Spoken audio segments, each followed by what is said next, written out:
sempre exterioriza o sentimento procurando culpados, a gente não vai crescer. Obviamente, por exemplo, diante de um evento como esse, muitos de nós que vivem hoje diante de qualquer evento humano com algo que é muito novo, por exemplo, redes sociais e WhatsApp, é coisa de 10 anos para cá.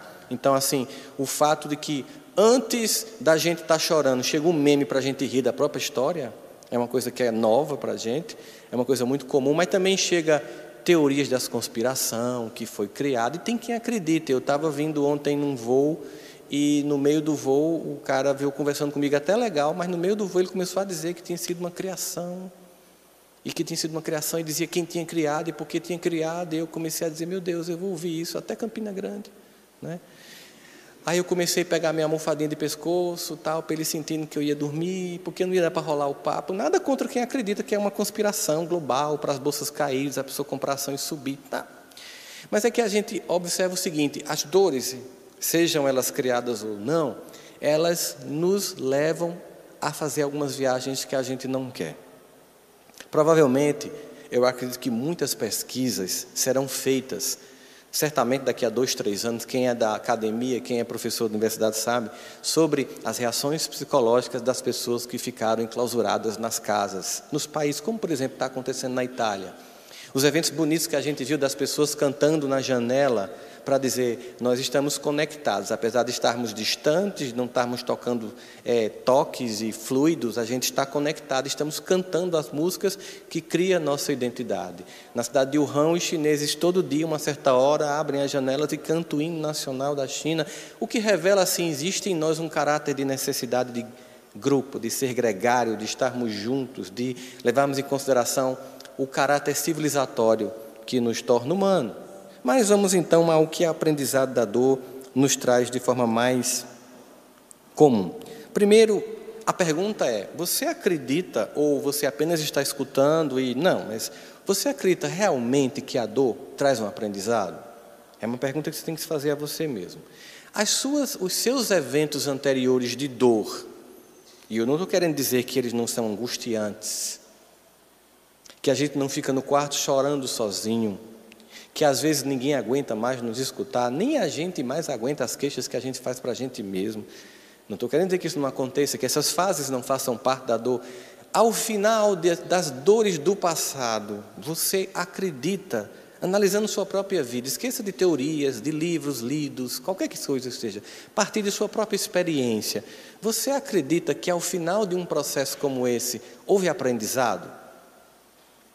Que aquilo lhe trouxe um aprendizado sobre, por exemplo, que situações não devem se repetir? Por exemplo, diante de uma dor, eu aprendi com que pessoas mais eu não devo me relacionar afetivamente. Será que essa dor me proporcionou esse aprendizado? Ou eu fiquei tão fortemente focado no lamento da dor que esqueci que boa parte do sofrimento que sobreveio diante daquele relacionamento afetivo foi também por minha causa? Mas como o meu ego não quer dar conta disso, ele fica apenas na condição de acusar aquela pessoa que me fez sofrer, sem se responsabilizar por uma cota que cabe aos dois no sofrimento. E por não fazer esse exercício, que é doloroso, é constatar em mim, por exemplo, talvez uma sintonia psíquica, talvez uma reprodução da minha família, uma vez que na minha família eu vi pessoas que eu amo ter relações patológicas, relações disfuncionais, relações de dependência, e aquilo criou um modelo na minha cabeça. Eu vim daquela família, o que é que eu posso fazer? E aquilo criou um modelo na minha cabeça, e eu fui para relacionamentos buscando aquele modelo, comecei a sofrer, e aí eu saí simplesmente acusando o outro sem me perguntar, e eu nunca parei para pensar que eu apenas reproduzi casamento papai e mamãe, de vovó com vovó. Será que eu não tenho que pensar assim, a experiência deles deveria servir para mim como um diagnóstico do que eu não deveria repetir, e como família, e nessa constelação, pensar em como ir aprimorando a cada geração os sentimentos, ou simplesmente, inconscientemente, ir reproduzindo isso, de uma relação para outra? Será que eu não deveria parar para pensar o quanto eu, talvez, tenha criado exageradas expectativas sobre o que aquela pessoa tinha que me dar no relacionamento? Talvez eu estava jogando nessa pessoa minhas frustrações, minhas angústias, as minhas faltas afetivas. Talvez essa namorada ou esse namorado, esse companheiro, essa companheira, não tinham que curar-me dos meus traumas, do pai ou da mãe, que eu acredito que não funcionou, da minha vida afetiva e das minhas carências, mas diante do evento da paixão, muito claro, em que há um turvamento da razão e uma excitação do emocional, eu terminei projetando nessa pessoa e jogando nela responsabilidades que não são delas, e que se eu não entender isso, na próxima relação vou fazer a mesma coisa, e vou fazer com que a pessoa se sufoque, ou vou atrair uma pessoa que me sufoque, porque foi esse o padrão que eu tive. Se eu não identificar isso, eu vou continuar falindo uma relação atrás da outra, sem assumir a minha responsabilidade de enxergar diante daquela dor, aquele luto quando eu saio do relacionamento, de imaginar que tem padrões de escolha que eu preciso rever, que eu preciso ressignificar na minha vida, que eu tenho que observar e olhar. E então significa dizer que a dor, ela nos convida a um profundo exame de autorreflexão. Ela nos convida a fazer um autodescobrimento, a descobrir esse ser integral que nós somos, como vai dizer Joana de Ângeles, o ser integral reconhecendo as sombras que estão no campo também da dor. Então o quanto dependeu de mim? O quanto dependeu de mim hoje, por exemplo, a partir das escolhas que eu fiz, e ao fazer esse diagnóstico, ter cuidado para não cair numa outra dor, a dor da culpa de constatar a própria culpa. Olha que ironia.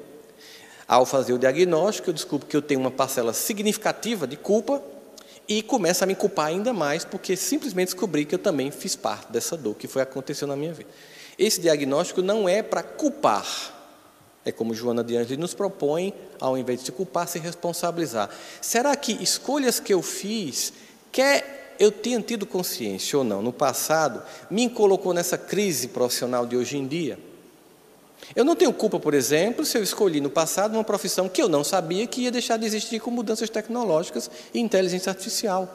Mas se isso aconteceu, quer tenha tido eu responsabilidade ou não, ou eu vou ficar aqui lamentando, murmurando e não vou crescer, ou eu vou pensar, o que eu vou fazer agora para poder ressignificar isso aqui? Como é que eu vou construir novas possibilidades? Crise na família, ou seja, todos esses ambientes, né? Quantos de nós tem criado crises na família por questões políticas? Quantos de nós têm tido uma profunda inabilidade de conviver com as diferentes visões que as pessoas têm no mundo politicamente hoje?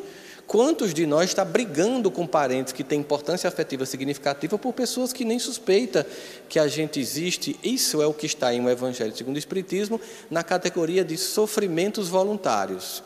Ou seja, não é um sofrimento que você tem que ter, mas você procura. É diferente do sofrimento involuntário, por exemplo, um vírus como esse, um evento de cataclisma, um furacão, um tsunami, qualquer coisa, é involuntário, mas os sofrimentos que eu poderia evitar, mas eu procuro, eles são diferentes. Mas eu queria aqui fazer uma citação, e eu vou ler ela integralmente, que está contida em A Gênese, no capítulo Os Milagres e as Predições, que diz o seguinte: devendo o homem progredir, os males aos quais está expostos são um estimulante para o exercício de sua inteligência. Então vamos entender, ele está aqui oferecendo uma conceituação da pedagogia da dor. Então a dor tem um caráter pedagógico, porque aí a gente tem que lembrar, se a dor faz parte da natureza humana, das escolhas, do nosso livre-arbítrio, e é uma permissão de Deus, e Deus nos ama, essa dor tem caráter pedagógico, então o final dela é um caráter amoroso. Embora no momento que está doendo, é ruim. Muito ruim. Extremamente ruim. E com qualquer criança, a gente olha para o pai e não entende a lição. Na hora, não dá. Então, ela é um estimulante ao exercício da inteligência. Por que ela estimula a inteligência? Por que a dor estimula a inteligência? De todas as faculdades físicas e morais, não somente a inteligência, há um estímulo não somente à inteligência, mas a todas as faculdades físicas e morais, um aprimoramento do indivíduo como um todo, iniciando-se na pesquisa dos meios para dele subtrair-se. Então, primeiro momento pedagógico da dor, aqui que a gente está analisando, segundo o que está descrito na Gênese, é que a dor nos obriga a um crescimento psicológico, emocional, físico, que tem como objetivo acabar com a dor. Então, por exemplo, quantas pessoas estão agora, enquanto nós estamos aqui conversando, em laboratórios no mundo inteiro, tentando descobrir uma vacina? Há um exercício intelectual por trás disso. Tentando descobrir uma vacina, tentando prever quando um outro vírus vai surgir, tentando diminuir a letalidade, porque imaginemos uma coisa mais complicada, que seria a virulência do corona com a mortalidade do ebola junto num vírus só. Se eles se cruzassem, como seria uma nova peste negra? Então, quantas pessoas estão diante da possibilidade de que algo desse tipo possa vir a acontecer, agora pesquisando, tentando criar soluções? A ciência inteira é uma tentativa de criar soluções a problemas. A dor gera excitação, no sentido de provocar o nosso intelecto a criar soluções. E quem assistiu MacGyver, como eu, sabe do que eu estou falando. Com um fósforo, ele resolveu o problema da humanidade. Embora não é tão simples assim, mas é esse o caráter pedagógico que a gente analisa aqui na perspectiva que eles nos apresentam. Se não tivéssemos nada a temer, nenhuma necessidade o levaria a procurar os meios. Se não tivesse nenhum temor, ficaria ali na zona de conforto, totalmente. Seu espírito se entorpeceria na inatividade, não inventaria nada e nada descobriria. A dor é um aguilhão que impele o homem para a frente no caminho do progresso. E aí eu resumi essa conceituação aqui, por minha conta e risco, como uma regra de se nós não formos incomodados, ficaremos acomodados. Se nós não formos incomodados, ficaremos acomodados. Observa que quando a gente quer passar por mudanças pessoais, uma das estratégias usadas por quem quer passar por transformação pessoal é se aproximar e passar a conviver com as pessoas que já experimentam as características que você quer vir a ter. Para que essa convivência gere um desconforto em você. E esse desconforto gera um movimento para que você mude. Se você anda com pessoas que estão no mesmo patamar que você está, nada contra isso, não é um julgamento de mérito, não é isso. Se eu convivo com pessoas que estão no mesmo nível de compreensão que eu tenho, a gente entra num estado de entorpecimento. Mas se eu começo a conviver com pessoas que têm um nível que está diferente do meu em alguma área, primeiro vai me gerar um incômodo. Por exemplo, quando você se senta junto de uma pessoa que realmente é inteligente, você se irrita com a inteligência da pessoa. Porque essa inteligência dessa pessoa, ela meio que provoca a consciência de sua ignorância. E isso já é irritante. E tem pessoa que é inteligente e é boa, aí irrita mais ainda. Quando a pessoa é inteligente e amostrada, você que está bem mais amostrado. Mas a pessoa tem gente inteligente e boa, aí você faz, que coisa irritante. Aí a pessoa lhe provoca a ser mais inteligente e a ser melhor. Significa dizer que, baseado no fato de que, de fato, as pessoas que estão ao meu redor provocam em mim uma mudança, eu tenho que me cercar de pessoas que estão no lugar que eu quero ir. É por isso que um alcoólatra tem que se afastar de quem bebe e conviver com quem está superando o álcool, para criar, até por causa do evento dos neurônios espelhos, a necessidade que eu tenho de imitar o comportamento de quem está próximo, eu me aproximo dessas pessoas, então isso vai provocar uma espécie de dor, a dor da constatação do que eu não sei. E aí eu vou ter dois movimentos, ou eu me afasto porque me irrita e meu ego se sente menor, é mais confortável ficar junto das pessoas que me fazem sentir seguro, ou eu vou adiante e enfrento a tarefa de provar para mim que eu posso. Eu tenho as mesmas faculdades intelectuais, claro, existe uma diversidade muito grande, mas eu posso provocar um movimento em mim. Então, nesse sentido aqui, a gente percebe como, se nós não formos incomodados, ficaremos acomodados. Se a relação não desanda, a relação ruim, tóxica que você se encontra não desandar, você vai naufragar dentro dela. Às vezes é preciso que chegue ao fim a dor para que você se movimente. É assim que funciona. Se aquele emprego que você é constantemente humilhado provoca em você uma perda de autoestima significativa, não jogar você para fora, porque você, obviamente, diante desse apagamento psicológico, desse assédio moral silencioso e simbólico, você começa a se sentir tão mal, tão denegrido, que obviamente seu rendimento profissional cai, você vai ser demitido, que bom, porque aí você vai ter a oportunidade de se refazer. Senão você fica lá morrendo naquele lugar, numa relação doente, num emprego doente, em qualquer relação ou qualquer grupo que você esteja adoecendo. Às vezes é preciso você ser expelido para que você se refaça. Porque dentro você às vezes não tem força, porque as forças contrárias ao seu movimento de superação são muito grandes. Então aqui a gente tem algumas ideias claras que é, só para a gente reforçar a concepção, a dor como uma provocação profunda a uma viagem interna. Por que isso é difícil hoje? Porque nós vivemos uma sociedade de exterioridade profunda. A gente está tão conectado externamente que a conexão interna tem sido cada vez mais difícil, a ponto que uma pesquisadora americana, pensando inclusive nos smartphones, em todas as tecnologias que nos cercam o tempo inteiro, chegou a criar uma teoria de que nós vivemos hoje em dia sobre a atenção parcial constante. As pessoas estão o tempo inteiro competindo a atenção que dá a você com tecnologias. A pessoa olha para você aí, olha o WhatsApp, ela olha para você e olha o Instagram, ela olha para você e olha a televisão. É difícil uma pessoa que pare e olhe para você e fique com você. É difícil. Às vezes até em casa. É difícil. Nós estamos em um processo de exteriorização muito grande. Esse processo de exteriorização, porque é encantador, as tecnologias, há um custo. O custo do empobrecimento da nossa interioridade. E o empobrecimento da nossa interioridade vai gerar o empobrecimento dos nossos relacionamentos, que se baseiam em profundidade. Então, nós temos uma superficialização das relações afetivas. Essa aqui é a modernidade líquida, e todas as pessoas que pensam sobre isso, justamente pensando nisso, o quanto a gente está desconectado. Aí a dor, tem hora que quando está na dor profunda mesmo, aquele processo de luto interno seu para com você mesmo, não tem WhatsApp, Instagram, YouTube, vídeo engraçado que ele consola ou que ele distraia. É preciso chorar. É preciso só sentir. É preciso, ficar assim, tremendo e pedindo ajuda ao único que pode ajudar, conforme a mensagem de Emmanuel, Jesus.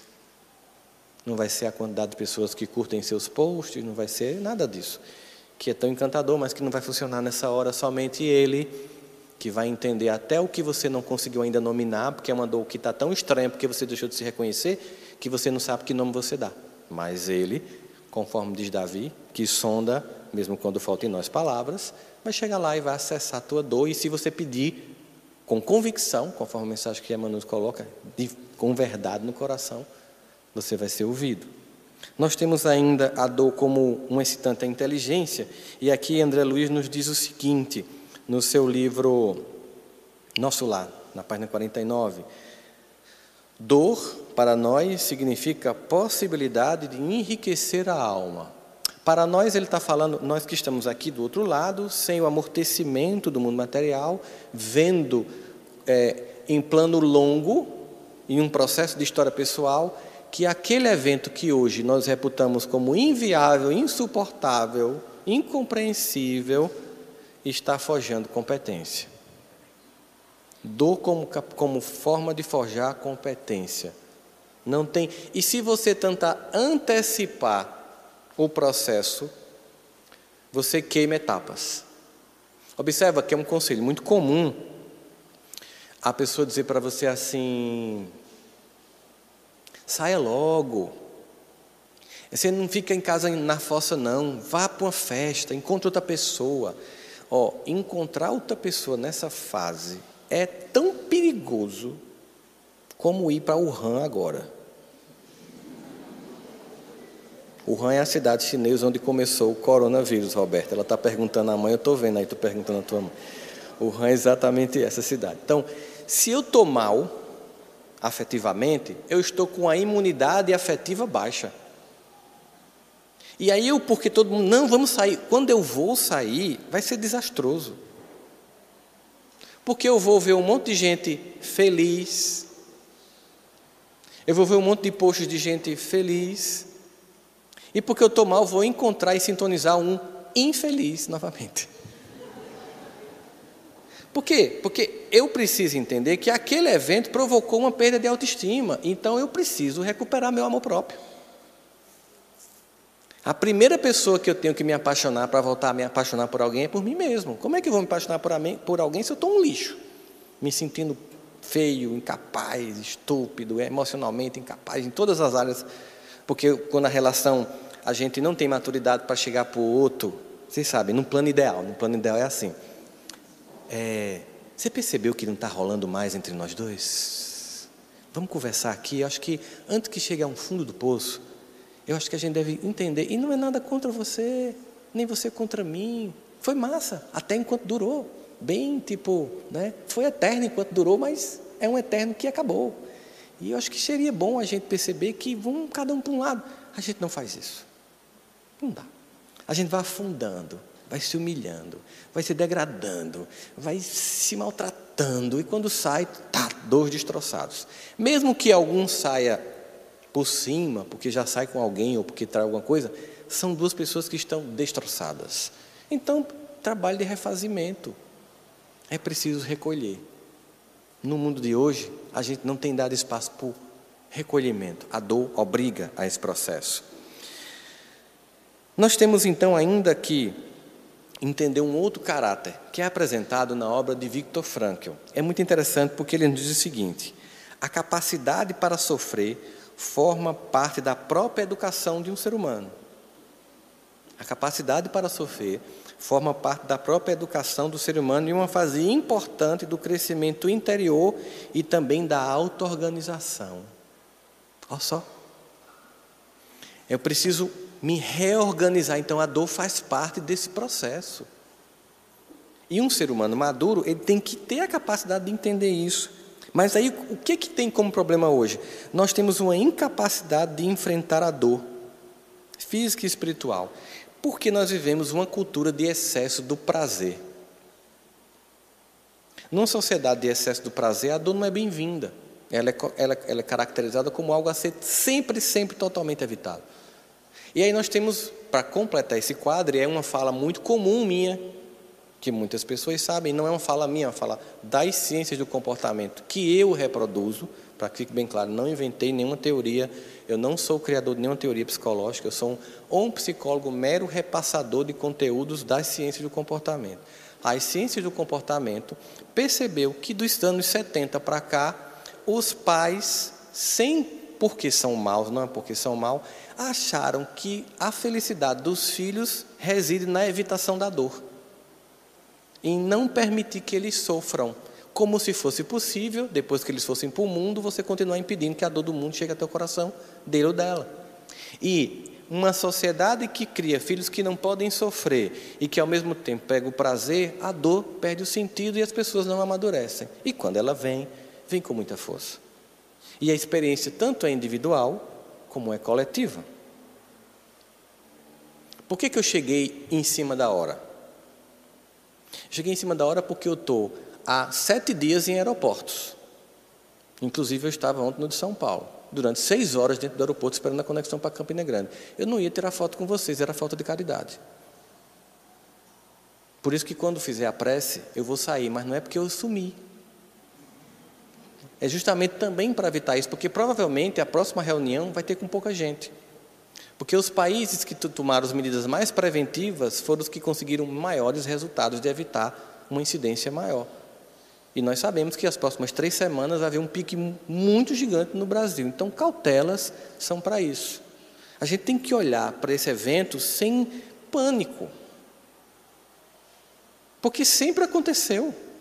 Só que a gente não tinha o WhatsApp.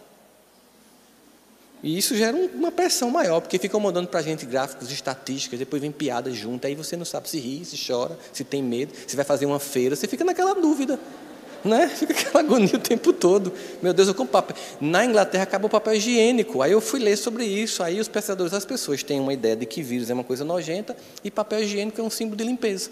Olha como a gente é. É o chamado efeito manada, que as pessoas têm. O efeito manada, na natureza, ele é bem-vindo.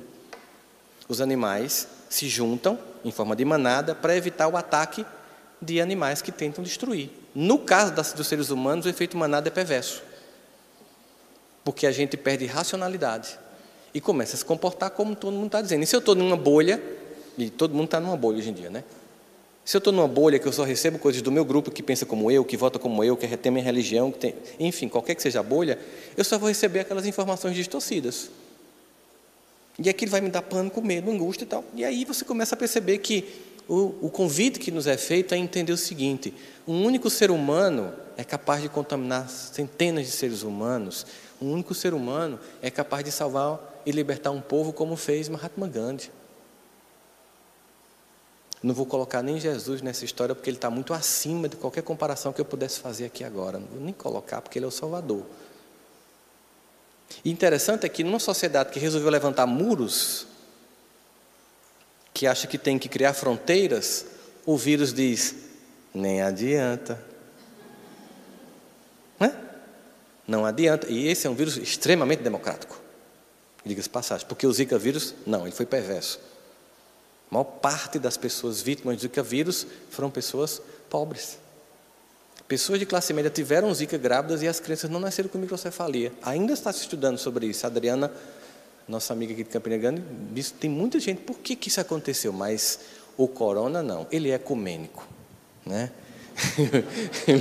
Ele vai para todas as religiões, para todas as classes sociais, ele vai para a galera. O corona sabe? E especialmente no caso, quem já está com coronavírus é mais vulnerável ao coronavírus. Então você tem que ter aquele cuidado, né? Eu estava vindo no voo, um amigo, então a gente vai fazer a festa de mamãe, 90 anos no ano que vem, semana que vem. Você é louco? Como é que você vai fazer uma festa para sua mãe? Não adianta eu cuidar do meu avô, da minha avó, do meu mãe, do meu pai, e eu me contaminar e levar para casa. Entende essa dinâmica? Como é que a gente vai ressignificar tudo isso? Como é que será esse ócio em casa? Como vamos cuidar das pessoas que vão falir no processo? Das pessoas que não vão ter como pagar um boleto daqui a um mês? E o estado de bem-estar social, como é que fica?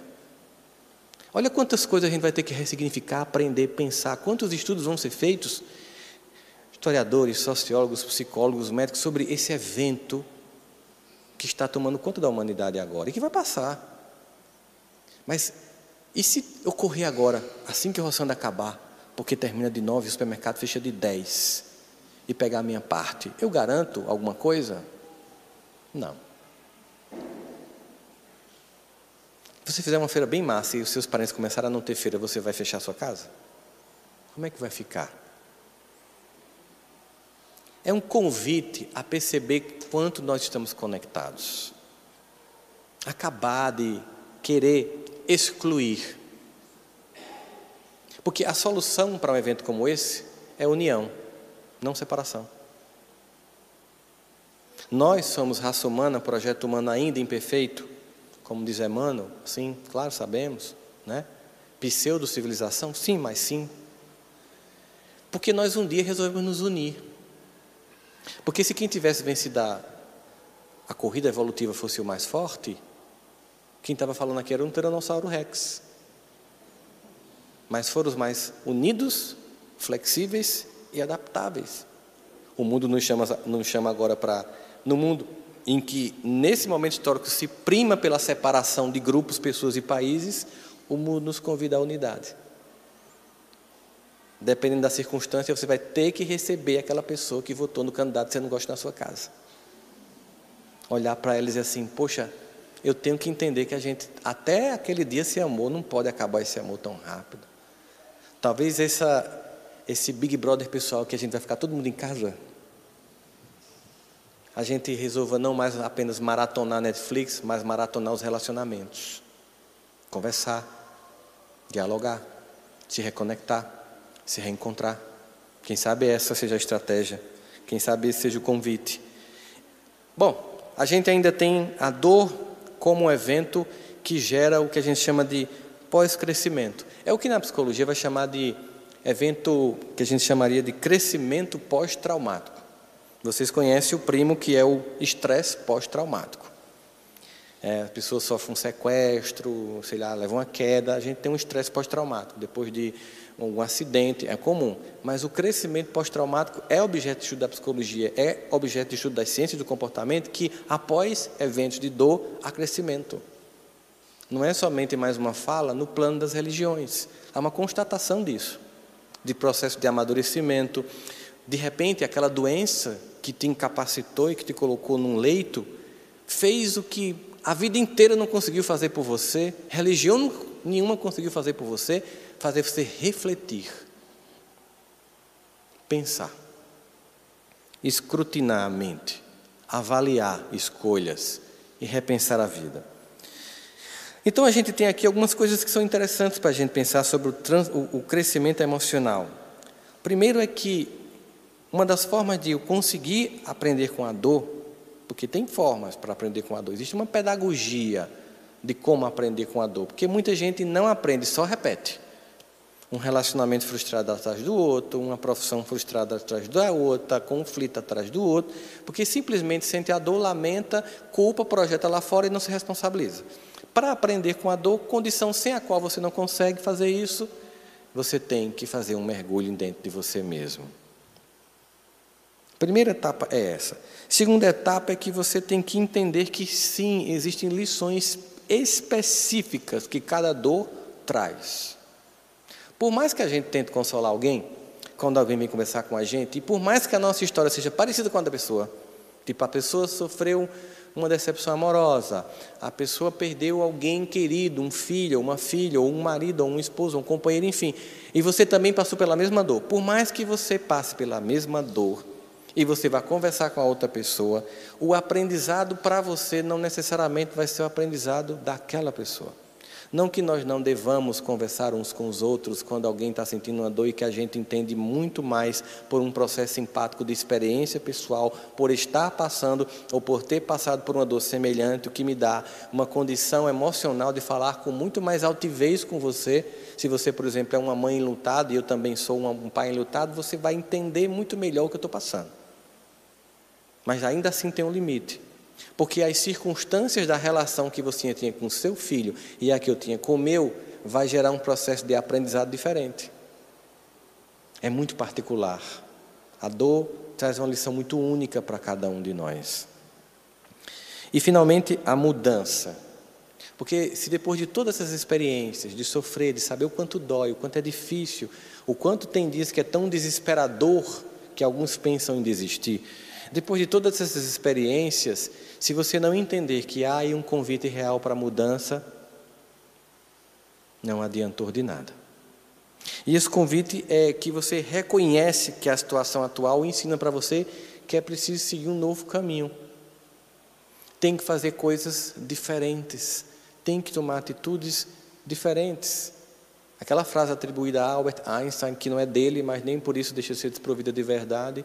É incrível como as pessoas passam a vida inteira fazendo as mesmas coisas, esperando resultados diferentes. A dor nos convida a fazer coisas diferentes para que os resultados mudem. Mas na nossa zona de conforto emocional, a gente tem uma tendência de sempre fazer do mesmo jeito, esperando que o resultado mude.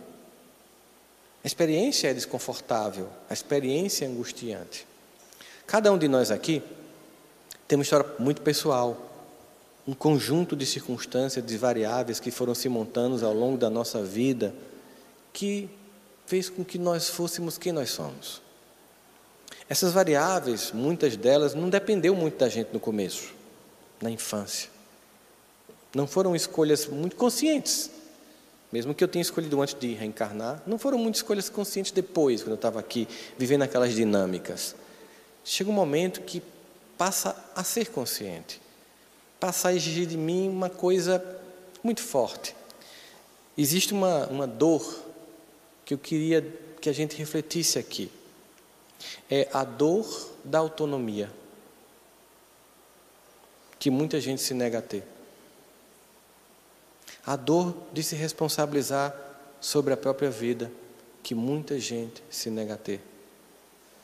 A maturidade de não querer ser eternamente um peso para as pessoas que estão ao nosso lado, que muita gente ainda se nega a ter. A maturidade de deixar de sempre ver fora, sempre e somente fora, as variáveis que identificam sua dor, sem nunca se responsabilizar sobre as próprias escolhas que faz. A dor da autonomia é uma dor difícil porque implica dizer que na autonomia não tem mais culpados. E é difícil, quando não tem bode expiatório. Porque aí eu tenho a dor de não ter o alívio de projetar em alguém.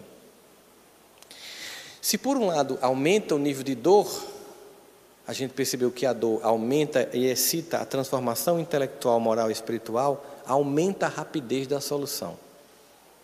Quanto mais rapidamente a minha alma aprende que a dor tem muito mais a ver comigo do que com o outro, mais rapidamente eu me responsabilizo e, se depende de mim, doer, depende de mim deixar de doer.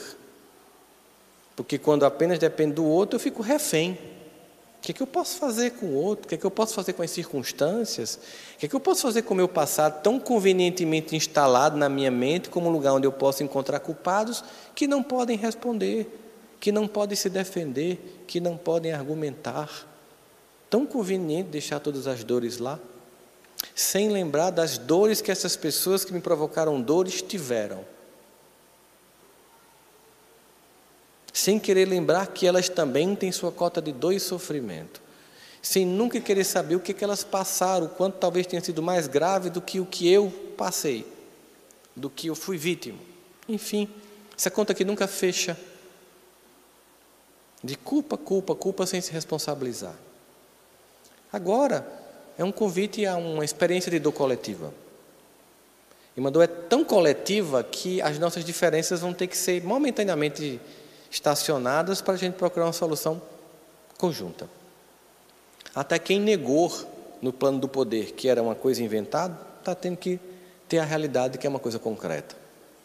É um convite a refletir sobre mentiras, fake news, sobre todas as invenções, manipulações ideológicas de um lado ou de outro, de esquerda, de direita, de centro, e a gente como as marionetezinhas lá no meio, brigando com pessoas importantes por pessoas desimportantes para nós, nossa realidade pessoal. É um convite a entender como a gente precisa estar junto como raça humana, como muros, como fronteiras não resistem a vírus, como o poder, dinheiro não vai resolver, somente Jesus. E Ele não vai resolver só para mim, Ele não vai resolver só para os meus, Ele não foi patenteado por nenhum sistema de crença, Ele não pertence a alguns, é um patrimônio da humanidade. Que bom, porque qualquer um que clame agora vai encontrar conforto. A dor vai provocar em nós essa reflexão, a dor vai provocar em nós esse crescimento, a dor vai nos fazer redefinir roteiros, caminhos, contatos. Por agora, vamos evitar os toques, os abraços, né? Mas depois, talvez seja justamente isso, gere tanta falta desse abraço que a gente tem deixado de dar, porque está sempre com o telefone na mão.